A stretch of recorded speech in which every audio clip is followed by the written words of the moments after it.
In the backyard of my childhood home, the smell of cut grass made its way into my nose as I sat there on my BMX bike.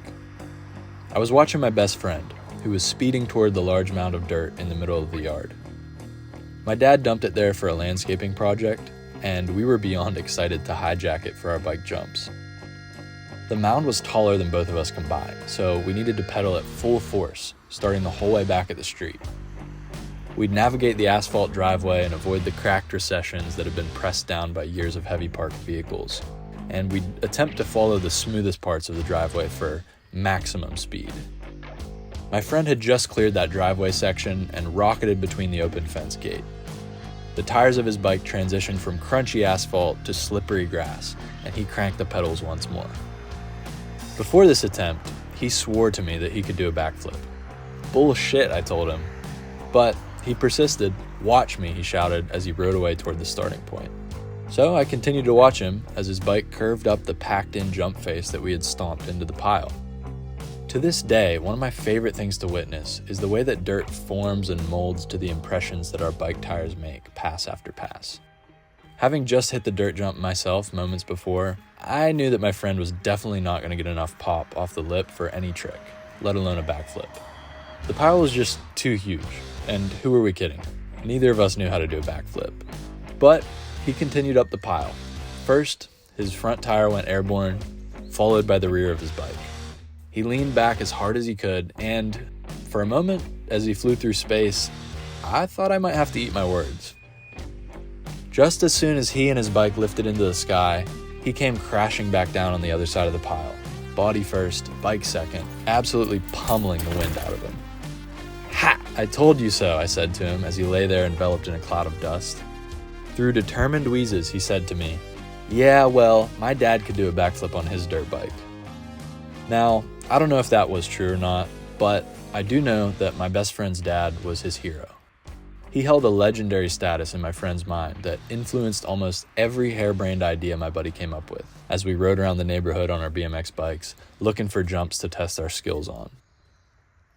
His dad died of a drug overdose when we were only 6 years old. My best friend never got the chance to really know his dad, but once he showed me an old photo of him. He was clad in some badass early 2000s No Fear riding gear next to his 252 stroke. So if he said his hero could do a backflip on a dirt bike, well, I wasn't going to argue with that. Growing up, I had a hero of my own, an older cousin. He wore baggy jeans with a shoestring belt, a big flat-brimmed Etnies hat that his curly hair didn't quite fit under, and tore up tennis shoes sanded down by grip tape with each attempted kickflip. One day, I paid him a visit at his house, and he showed me his room. He had 6 skateboarding photos plastered up all over his walls. And he turned on his TV, and he put in this homemade DVD that he had burned. It was a video of him and his friends skating the local park along the river, and it was shot on a Sony Handycam with a fisheye lens. I was enamored with the close-up, in-your-face shots, and the sound of polyurethane wheels clicking across the seams in the concrete. That really stayed stuck in my mind. After showing me the skate video he made, he took me into the small wooded area behind his house, and he showed me the makeshift tree cabin he'd been working on. It was built out of scraps of plywood and tin. There were 2 handmade Adirondack chairs that sat below the main part of the cabin, and he told me that he made those in woodshop class at his high school. I wanted to be exactly like him. I started wearing the same style of clothes. I tried my hand at skateboarding, which I absolutely sucked at, so I ended up just sticking with dirt bikes and BMX. I was just a kid, so I never really realized the extent to which my older cousin had influenced me, until I look back on it now. Even making videos, that's really when it all started. After seeing those skate videos he made, I began creating my own videos and posting them to YouTube channels long before I created this one. Then, when I entered my teenage years, I began to really learn the effects that drugs had on the people around me and the community I grew up in. One day, I got news that my older cousin had an overdose. Luckily, he survived it, but he ended up getting sent to a rehab center out in California. I was shocked. Of course, I knew he wasn't perfect, but I never stopped viewing him as a hero and a huge inspiration in my mind. I remember looking through his photos on social media at that time. These accounts have since been deleted and my memory on them is quite hazy, but I remember it all being portrayed as very normal. He was just on a trip to California. His sister visited him and took a photo at some food court. He made new friends and he looked happy as ever. To everyone else, it looked like business as usual, but for me, I knew what was really going on behind the scenes. Eventually, he came back from California, but he continued to struggle with drugs off and on as I grew up. I graduated high school, became an adult, got my first apartment, and started a business. And as time went on, I really just stopped keeping up with him. And honestly, I feel bad about that. I had this version of him that I still looked up to. Keeping my distance and pretending things were normal made it easier to keep my hero alive. That denial continued with my family too. We just went about our day-to-day lives like none of this was going on. I mean, of course it gets brought up from time to time, but for the most part, we just pretended like it wasn't real. But there comes a time when you can't ignore it any longer. A couple months ago, my dad went into the garage to find that something was missing. Our 2016 Yamaha YZ250F 60th Anniversary Edition motocross bike was gone. And this bike was really special to my dad and I. It was a modern motocross bike, but it had the vintage color scheme of the bikes that my dad grew up racing. And the weird thing was, nothing else was missing in the garage. Just the one bike. It looked like someone came in and just rode away with it. The other thing is, the garage is located in a place that's very secluded. Not many people even know it's there since you can't see it from the road. We initially had a few suspects, but as we continued to investigate, they started to fall away one by one, each version of the story becoming less and less likely. Months before our dirt bike was stolen, a syringe was found inside a Pepsi bottle on a piece of family land which sits near our garage. Other events followed, and as we continued to reflect back on what could have happened with the stolen bike, it became harder and harder for us to ignore what we had feared.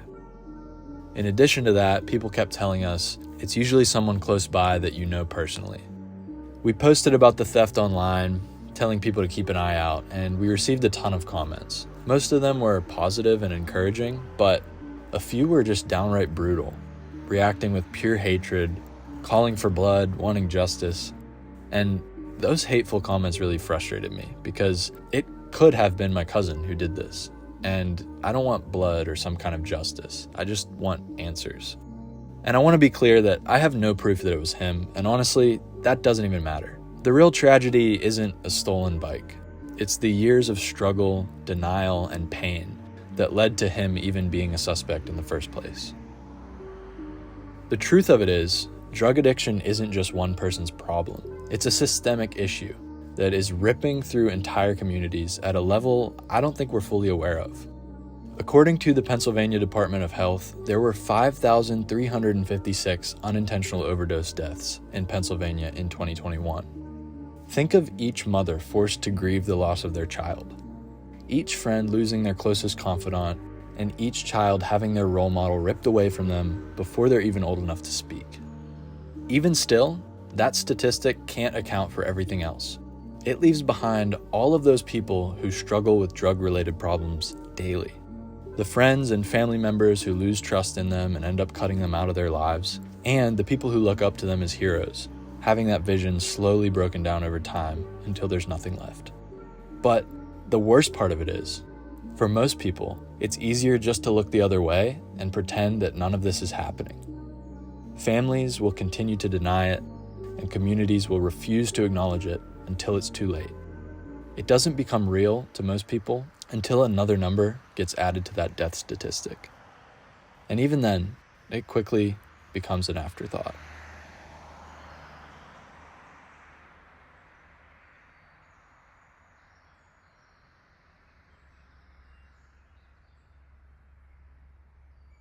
Well, I'm done pretending like it's not happening. To my cousin, if you're watching this, I want you to know that despite all the fucked up shit that happened over the years, I still see you as my hero, and I'm so thankful that you helped shape me into the person I am today. It means more than you'll ever know. And to everyone else, I wanted to share this story because I know many people can relate. If you grew up in an area like I did, you probably know someone, whether it's a friend, a family member, or possibly your hero, who is struggling with drug abuse. I know it's not easy, but I hope you won't look away. Whether it's offering support or just listening, we all play a role in this. And if you yourself are dealing with drug abuse, I want you to know that I care, and that there are more people like me who also care, even if we're afraid to face it head on and speak up. If you relate to this story in any way, I'd love for you to continue the discussion in the comments below. That's all for now. Soup out.